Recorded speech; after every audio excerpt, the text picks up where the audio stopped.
ইরানের বুকে যুক্তরাষ্ট্রের হামলা সফল নাকি ব্যর্থ তা নিয়ে পাল্টাপাল্টি মত দিয়েছে পেন্টাগন ও তেহরান।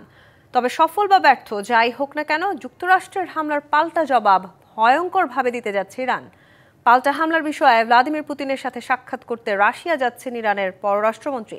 সাক্ষাৎ শেষে আসবে বড় সিদ্ধান্ত। এদিকে হরমুজ প্রণালী বন্ধের অনুমোদন দিয়েছে ইরানের পার্লামেন্ট।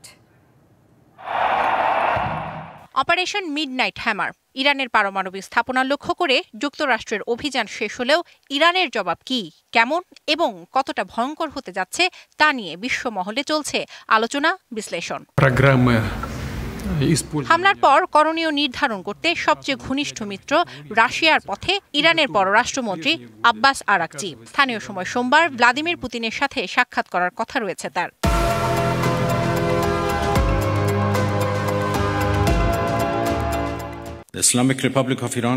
পুতিনের সাথে গুরুত্বপূর্ণ আলোচনা করব। আমরা একে অপরের সাথে একসাথে কাজ করতে চাই।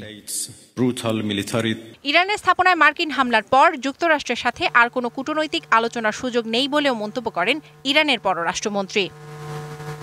তবে এর আগেই মার্কিন হামলার প্রতিক্রিয়ায় চতুর্থ প্রজন্মের ক্ষেপণাস্ত্র খাইবার শেকান দিয়ে ইসরায়েলে হামলা চালিয়েছে ইরান। আগের তুলনায় হামলা আরও তীব্র করা হয়েছে বলে জানিয়েছে ইরানের revolutionary guard corps IRGC।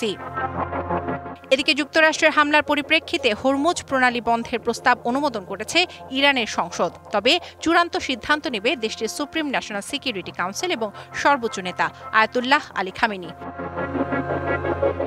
Sovan Shahmin Disha, DBC news desk.